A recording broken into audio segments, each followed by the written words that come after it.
Hi everyone, and welcome back to our look at the reasons for the outbreak of World War II in the Asia Pacific.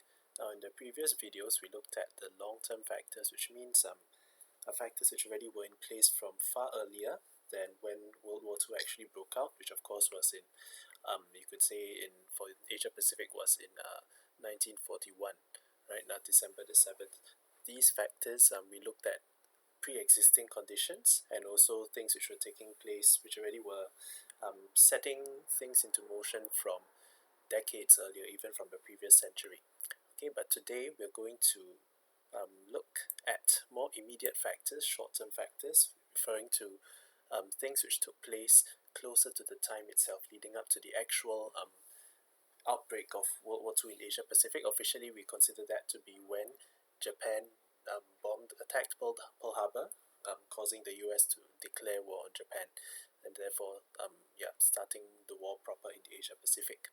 Okay, if you look at these short-term factors, you will see that there's some overlap.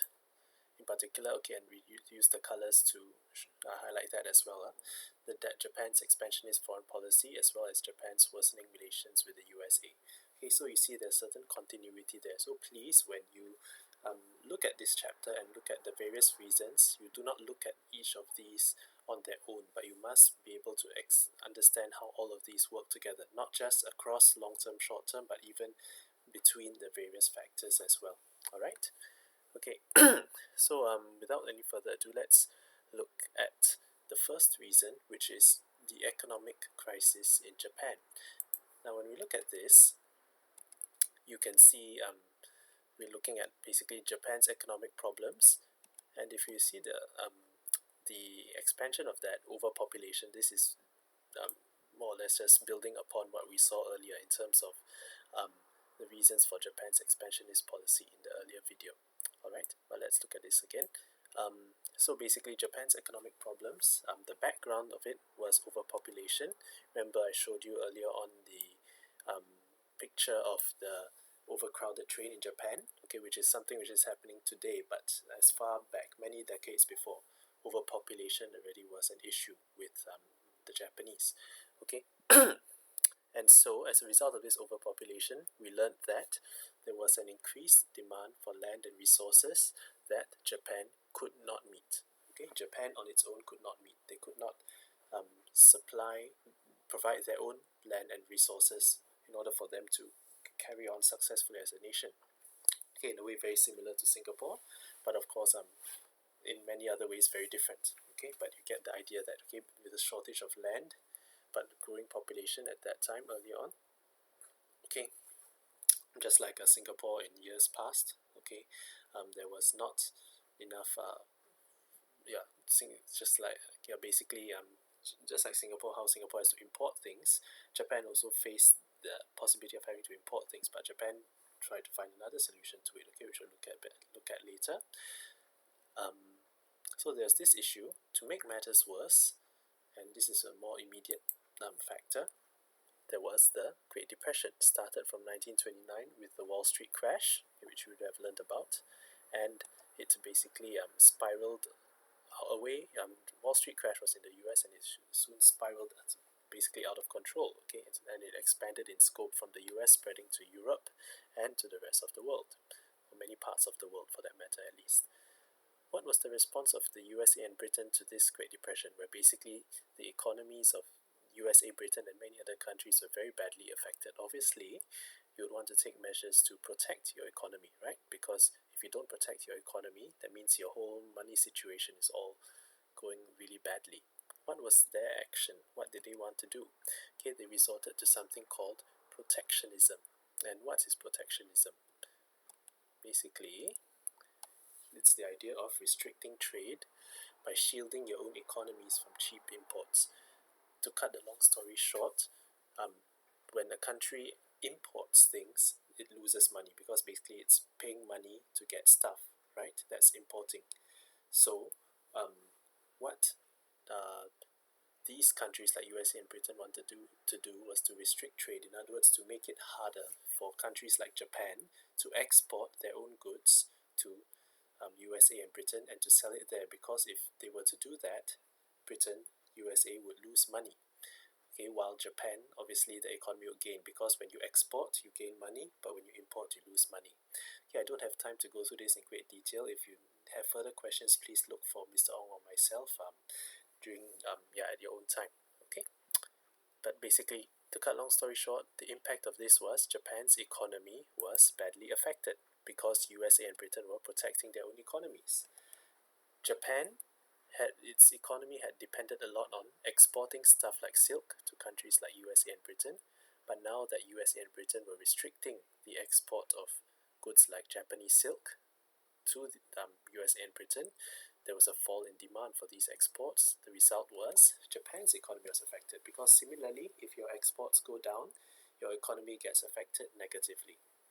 Alright, and also another impact of this was Japan found it difficult to obtain raw materials. Why is this so? Because for among other reasons, other countries would not want, they had to keep the raw materials for themselves. Japan was not able to get hold of enough raw materials. Alright, so this was an issue for Japan. This would affect its economy. What was the possible solution which it came up with, or at least its military government came up with? It was the Greater East Asia Co-Prosperity Sphere. Okay, remember, as we went through earlier, the Japanese government was becoming increasingly militaristic, which means more and more under military control by this time. And so this is when a solution like this was devised. And this solution called for something, the slogan is Asia for Asians. Sounds very good. In other words, it means that Asia would no longer be under the control of the Western colonial powers, okay, but it would be under the control of the Asians. And which Asians in particular? The Japanese. Okay, so as you can see there, expelling Western colonial powers and replacing them with satellite states loyal to Japan. Satellite states meaning that they may have local governments, that means non-Japanese governments, but these non-Japanese governments are basically, they listen to what Japan says. Okay, Japan is still indirectly in charge. Okay, and this is how Japan would establish its empire in East and Southeast Asia. Okay, this is what they called for. Now, what area did this cover? Let's just look at this map for a while. You can see here, alright, earlier on, we talked about how, just give me a moment. Okay, we talked for a moment about how, okay, this whole area here, right? Japan initially started out with having colonial possessions in Korea. Later on, they moved on to Taiwan as well, and then remember they had issues with Russia, because Russia or Soviet Union tried to get, or later on Soviet Union tried to get involved in Manchuria. Again, Japan defeated Russia in the Russo-Japanese War. Okay, so now Japan wanted to move further on into Manchuria, parts of China, and eventually they had their eye on expanding the empire even down here to Southeast Asia, and Singapore would be somewhere below here. Okay, that side. So anyway, back to this. That was basically the scope of the Greater East Asia Co-Prosperity Sphere. This plus, okay, this was the scope of the Greater East Asia Co-Prosperity Sphere. Japan wanted all of these areas under their control. Why did they want this? Okay, why did they feel that this is something they wanted to do? Like I already said earlier from the previous videos, they had generally succeeded in their existing expansionist efforts in places like Taiwan, Korea, Manchuria. Okay, you can see here, Taiwan, here, Korea, and parts of Manchuria. They had more control over areas of Manchuria at that point in time. Alright, and another reason why they looked in particular to Southeast Asia as part of the Greater East Asia Co-Prosperity Sphere was because there were certain raw materials which were only available in Southeast Asia, such as rubber and oil. And these raw materials were important for Japan, not just for its domestic or civilian economy, but also to keep its aggressive foreign policy going, its military efforts. Okay, and why was this Greater East Asia Co-Prosperity Sphere significant? Okay, because by doing so, if you would know, in particular, you can see here for yourself, right? parts like Indochina was under the control of the French, as you can see there. Okay, Burma is not specified there, but it was under the control of the British. Okay, if you want to talk about the Philippines, it was under the control of the Americans. So all these are Western colonial powers. And if Japan says they want to have to take over places like this, all this in purple here, that would mean inevitably that there would be the stage set for direct conflict with these Western colonial powers.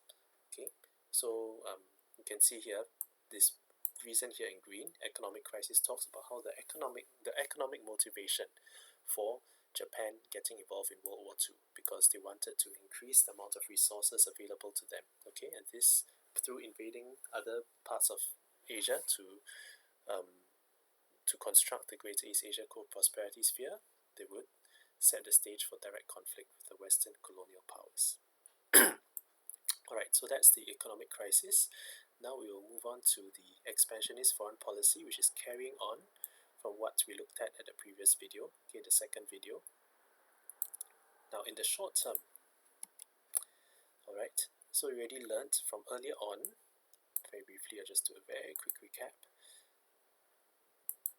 Okay, learned about how Japan, okay, they had certain success in their expansionist efforts, and they felt unequally treated by world powers. They wanted to prove that they were as good as they were, as world powers like the Western powers, Britain, the US, so on and so forth, and they were motivated to gain equality, show how strong they are by becoming more aggressive, militarily aggressive. Okay, so as you can see here, to make matters even basically to make Japan even more militaristic, as I mentioned a bit earlier about this, okay, they were further encouraged by the increased military influence on Japanese politics. What is this all about? Context of this was, okay, one thing you should know about Japanese governments is that, at least even though there was still a strong military tradition, but the governments in the early 20th century, in particular in the 1910s and 1920s, okay, around 100 years or so ago, the governments were made up mainly of democratic political parties. Democratic means popularly elected, not necessarily military in nature. Okay, so it was a more democratic system. You could say similar to what we have in Singapore today. Excuse me. Okay, the problem with this, okay, I hope you can remember learning about Weimar Germany and how similarly Weimar Germany was a democratic, pretty much a democratically elected system, but the issue with that is when so many people, there's so many diverse choices, so many diverse views, they choose different parties as a result. There were weak and unstable governments. This was the norm. In other words, it was typical, normal to see this happening, that due to this system of democratic political parties and many different parties gaining little bits of support, the governments which were formed, similar to the Weimar governments in Germany, the governments were weak and unstable. Alright, now the other part of this context was that, like we said earlier in the previous video, there was a tradition of respect for the military, as well as a long history of military rule in Japan. Okay, and this is shown. Okay, so this helped to encourage the Japanese military, okay, to take more aggressive action and to become more prominent. Okay, they tried to gain control of the government through assassination attempts and successful assassinations of who? Basically of many of the democratic politicians in Japan. Okay, and coups, attempts to take over, to overthrow the democratically elected governments. Alright, since the military was basically well liked in Japan, so it was not much of an issue. Okay, compared to if, let's say, the military was very unpopular and they tried to do this, obviously it may not have been taken very well by the people, but because they were well respected, by doing so, this actually gave them certain amount of popularity, because they were seen as trying to save Japan from the weak and unstable governments of the early part of the 20th century. Okay, what actions did they take specifically? Okay, they actually assassinated one Prime Minister Inukai. You can read more about it in your textbook as well as in the notes. Assassinated by whom? naval officers and cadets, in other words, military people. Okay, and this event, okay, in basically it was 1931, I believe. Okay, it marked the end of democratic rule in Japan. Okay, at some time in 1931 or 32. Okay, check your notes for the exact date. Okay, it evades me at the moment. But anyway, okay, more importantly, events like this, through the actions of the military, this marked the end of democratic rule in Japan, and therefore military rule in Japan started. Martial law was declared. Martial law meaning that now the government has a lot of power to do a lot of things, and you can't it's very hard for them. Basically, to cut long story short, they have lots more power. Here again, more details. Look at your notes, look at your textbook. Now, so this happened. What was the response? The civilian politicians, which means people who were non-military politicians, many of whom were from these democratic political parties, as well as the emperor himself, gave in to the military leaders' demands. Why? To prevent more bloodshed. And these people realized that they were particularly the civilian politicians. Okay, the emperor was more or less, even though he was the figurehead of the Japanese government, he would not take much action on his own. He didn't have that much direct power, or he did not. He's not under. Yeah, he would not take action on his own. Okay, so basically, they were not in a position to do much to stop the military leaders, and so they gave in to the demands to prevent more bloodshed. In other words, to prevent having more civilian leaders killed or other things like that. All right. What was the significance of all of this? The rise of Japanese militarism, in other words, military inclinations, the Japanese being more inclined to take military action. Okay, and as a result of this, Japanese foreign policy became increasingly aggressive and expansionist. Aggressive, means being more fierce, more likely to fight against other countries, fight against its enemies. Expansionist, wanting to expand, to become bigger and bigger. Alright, so all of this you can see is a result of the military influence increasing in Japan, in the Japanese political scene. Okay, another major event of the Japanese expansionist foreign policy in the short term was the invasion of Manchuria. Why did this take place? For two main sets of reasons. Economically, because Manchuria, which as I showed you earlier, is located here. Okay, this area. This is Japan, Korea. And remember, Japan already had control of Korea. And so to move into Manchuria would be seen as the next step in Japanese expansion. Okay, Manchuria itself was seen to be a good source of raw materials and resources for Japan's growing industries. And remember, one thing you should remember is Japan lacked resources of its own. And so it needed to find them in other places. Linked to that, okay, Manchuria also would provide a market for Japanese products, meaning Japan could basically make the people of Manchurian government to buy Japanese products, because again, remember, when you sell your products to other countries, you export them, your economy gains money. And so Japan wanted to have one sure place where Japanese products would be accepted. Remember what we learned earlier?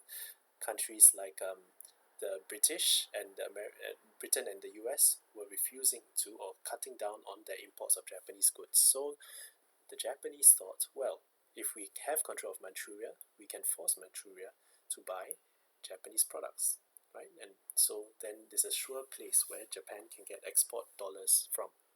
Alright, so that's the economic reasons.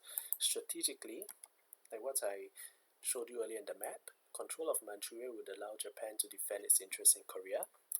If you look here again, alright, Korea under Japanese rule, if Japan were to gain control of Manchuria, then they could defend Korea from an attack by, let's say, the Soviet Union from the north, or even other parts of China, or from China, coming in from the west, right? So that's what it's all about, right? Getting control of Manchuria would help to protect Korea. And Japan would be in a better position to expand further into China, like what I showed you again earlier. If Japan wants China, okay, which is over here, other parts of China, from Korea, they move in to Manchuria, then it can go into other parts of China. That was the idea. Alright. How did Japan end up doing this? The trigger was something called the Mukden incident, 18 September 31, whereby a bomb exploded near a Japanese-owned railway near Mukden, which is that time was the capital of Manchuria. Alright. What was Japan's response? Remember, this was a Japanese-owned railway, so Japan was not very happy about this, especially since this was happening on Manchurian soil, in other words, Chinese-controlled soil.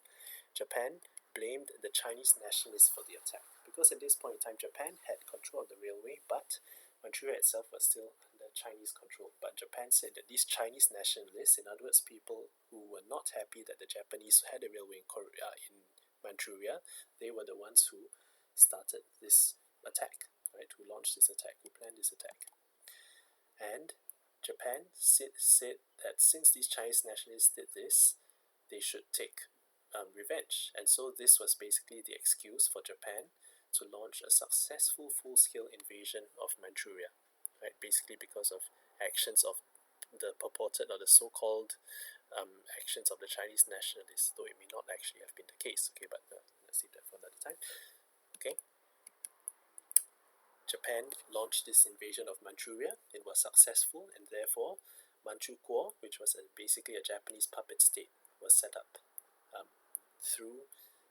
as a direct result of this Mukden incident, and Japan taking actions in response to the supposed attack of the Chinese nationalists.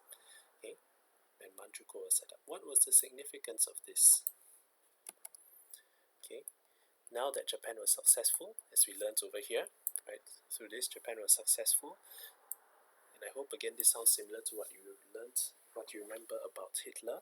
Okay, Hitler's aggressive action and his success in not being stopped encouraged him to go further. Similarly over here, okay, his success, the Japanese success in taking control of Manchukuo encouraged them to take further aggressive action. Okay, so this would pave the way for future aggression. Just to show you here, okay, here is a picture of basically this is the Manchurian flag, the Manchukuo flag, the Japanese flag. Here, this was the puppet ruler whom the Japanese put in place of Manchuria. Okay, he's basically the last emperor, Puyi. Okay, there's basically during the Qing dynasty, he was the last emperor, and when he was still young. Okay, and he was basically the Qing dynasty is a Manchurian dynasty, and so he was put in power as a puppet ruler when Manchukuo was set up. Okay, puppet ruler of course means everything he does is pretty much controlled by the puppet master, in this case the Japanese. So he was more of a figurehead, a symbolic figure, did not have much real power. Alright. Now, what was the significance of this? Oh, sorry, I already talked about that. Okay, never mind. Moving on. The Second Sino-Japanese War, the next act of Japanese aggression in the short term, which basically you can see here the dates, 37 to 45, there already is an overlap with World War II as a whole. Alright? World War II in Asia Pacific specifically. Context of this. Okay, so after Japan got control of Manchuria, you can imagine that since Manchuria used to be part of China, China and Japan did not necessarily get along very well, right? They were definitely not the best of friends. There were increased tensions, okay, between China and Japan following the establishment of Manchukuo, the Japanese puppet state in Manchuria. Okay, and these tensions carried on over the period of the next few years, and they reached the head. They got to the worst stage possible during the Marco Polo Bridge incident of July 37. Okay, to cut a long story short, okay, I think we've talked a bit about this in class. There were clashes between Chinese and Japanese troops at Marco Polo Bridge, basically over a Japanese soldier who went missing, and the Japanese alleged that the Chinese had kidnapped him. Okay, basically he showed up much later. He apparently had gotten lost or trying to find a place to pee. Okay, but we'll talk more about that another time in doing lessons. Because of this, okay, the Japanese accused Chinese of doing something to their Japanese soldier. This eventually paved the way for Japan to authorize a full-scale invasion of China. okay, which started in 1937, and you can see lasted all the way until 1945, which was when World War II in the Asia Pacific came to an end with the Japanese surrendered.